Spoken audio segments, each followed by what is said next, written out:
சாச்சு புட்டாங்க மச்சான். என்ற ரீதியில் அந்த டீ கடை ஸ்டூலில் அமர்ந்து கண்ணீர் வடிக்கக்கூடாது என்ற கட்டுப்பாடுடன் மூக்கை உறிஞ்சிக் கொண்டிருந்தாள் மேகவர்த்தினி. சரி விடு பங்கு. அவர் தங்கச்சி அங்க வாங்குன விளக்கமாத்து அடிக்கு இங்க நீ திருப்பி வாங்குவன்னு தெரிஞ்சது தானே என்று அவளுக்கு ஆறுதல் உரைத்துக் கொண்டிருந்தான் ரஞ்சித். இருந்தாலும், இத்தன நாள் ஒண்ணா முன்னா பழகி, ஊர சுத்தி, பிரியாணி எல்லாம் சாப்பிட்டு, என்ன பிடிச்சு வெளிய தள்ள அவனுக்கு எப்படி மனசு வந்தது? யார் உரிமை குடுத்தது? என்று மேலும் புலம்பினாள் மேகா. எனக்கும் தான் ஒண்ணும் புரியல. அதுக்கு ஏன் நீ வருத்தப்படுற? விடுதலடி விடுதல. ஓவர் டேல விஷயம் தெரிஞ்சு அது கிடைச்சதேன்னு சந்தோஷமா இருக்க வேண்டியது தானே என்ற நியாயமாய்தான் கேட்டான் ரஞ்சித்தும். மேகாவிற்கு தான் வக்கீலை விட்டு வந்து மனமே சரியில்லை. இன்னமும் தான் மூக்கை உறிஞ்சலாயினாள். ஏன்டா மேகல?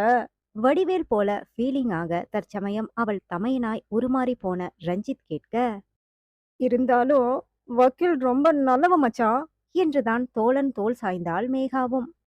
அவள் அங்கு நிம்மதியாய் கவலை கொள்வதுதான் அங்கு துரத்திவிட்ட வக்கீலுக்கு பொறுக்கவில்லை போல. இதோ அவள் ஸ்கூட்டியிலேயே அவள் அமர்ந்திருந்த டீ கடைக்கு வந்துவிட்டான் முறைப்புடன்.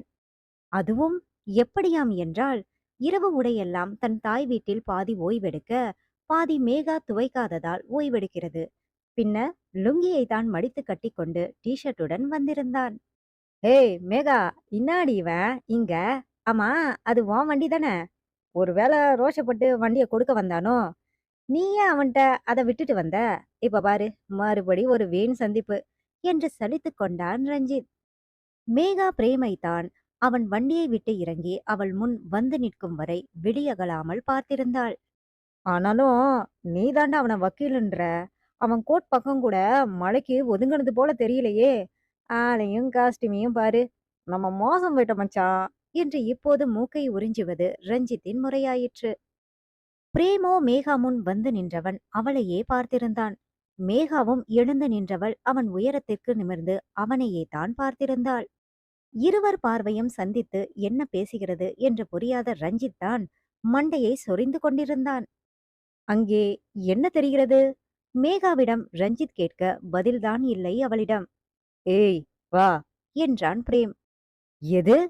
ஏய் வா வா என்ற ரஞ்சித் நெஞ்சை நிமிர்த்தி கோபம் கொண்டு பாய தயாராகினான். என்ன பயன்? அவளோ சாவி கொடுத்த பொம்மை போல அவன் பின் செல்ல தயாராய் இருக்கிறாளே.